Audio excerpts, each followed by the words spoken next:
Allez, tout de suite les audiences d'hier avec vous Maxime, et franchement ça ne va plus du tout pour les experts cyber sur TF1. Et oui, puisque France 2 est leader avec le lancement très attendu de la 8e saison de Fais pas ci, fais pas ça. 4 800 000 téléspectateurs ont suivi les aventures des familles Boulet et Le Pic. 19,1% de part d'audience, un score quasiment équivalent au lancement de la saison dernière, et un premier épisode à plus de 5 millions de fidèles. Deuxième place donc pour TF1, qui est une nouvelle fois battu par France 2 avec le final de la saison 1 des experts cyber, suivi des 2 premiers épisodes de la saison 2, une programmation assez particulière. 3 800 000 fidèles au rendez-vous et 15,2% de part d'audience. C'est 100 000 téléspectateurs de moins par rapport à la semaine dernière. Troisième place pour France 3 avec du football et le match de 8e de finale de la Coupe de France PSG Lyon. Un bon score, 3 300 000 supporters qui ont assisté à la victoire des Parisiens. 13,8% du public. Et puis au pied du podium, c'est M6 avec une rediffusion de Maison à vendre avec Stéphane Plaza qui ne casse pas la baraque. 2 500 000 téléspectateurs et 10,3% du public. Voilà, Stéphane Plaza, je suis allé le voir hier soir au théâtre d'ailleurs, c'est vraiment super franchement.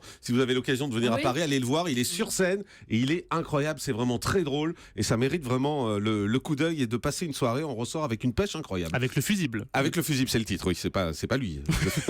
Les audiences de la TNT. Eh bien, aucune chaîne dépasse le million. On va tout de même noter que D8 est en tête avec un nouveau numéro d'enquête d'actualité sur le marché alimentaire. 866 000 téléspectateurs et 3,7% de part d'audience. Et puis on notera également le carton de Top Gear sur RMC Découverte qui cartonne. 713 000 téléspectateurs devant Énergie 12, NT1, TMC, W9 et même France 5. Donc très beau score pour Top Gear hier. Et puis les audiences de deuxième partie de soirée. Eh bien là, petit score pour France 2 avec un nouveau numéro du talk show de Frédéric Lopez, Folie passagère, qui aurait pu bénéficier du succès de Fais pas ci, fais pas ça. Seulement 871 000 téléspectateurs donc au rendez-vous de Frédéric Lopez hier. Et puis les audiences de l'Access Prime Time avec Money Drop qui repasse sous les 4 millions. Et oui, sous les 4 millions, 3 900 000 téléspectateurs au rendez-vous de Laurence Boccolini du côté de France 2 avec N'oubliez pas les paroles. Là aussi, une petite baisse, 2 800 000 téléspectateurs. Du côté des talk-shows, Cyril Hanouna sur D8 avec Touche pas à mon poste, c'est à 1 600 000 fidèles. Du côté de France 5 avec C'est à vous,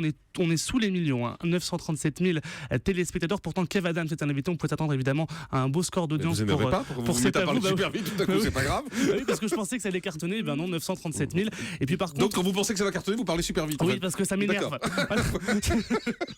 Canal Plus avec Le Grand Journal remonte 759 000 téléspectateurs au rendez-vous de Maïtena Virabin. Allez, le prime le plus tweeté, c'était ? Eh bien, c'est du football et le match de Coupe de France PSG Lyon diffusé sur France 3. La victoire des Parisiens a engendré plus de 122 000 tweets par 36 000 fans de foot. Voilà, retrouvez votre calme. Merci Maxime. On fait une pause et puis dans un instant, on va vous parler de la médecine à la télé. Vous allez voir que c'est une vraie histoire d'amour entre la médecine et la télé. On a longtemps cherché à savoir comment parler de médecine à la télé. On vous en parle aujourd'hui puisque tout à l'heure, c'est un événement sur Europe 1 de 11h à midi. On sera en direct d'un bloc opératoire. On va vous faire vivre pour la première fois une opération directe et on attend vos questions parce que on va vous parler de la peur de l'opération. Si vous avez peur de l'opération, avec notre psy, on va essayer de vous raconter comment affronter une opération. Qu'est-ce qu'il faut se dire? Qu'est-ce qu'il faut se mettre dans la tête? Et puis, on parlera également de reconstruction mammaire, en particulier après un cancer. C'est une solution qui aujourd'hui marche très bien. On en parlera également. Et là encore, on attend vos questions entre 11h et midi. À tout de suite sur Europe.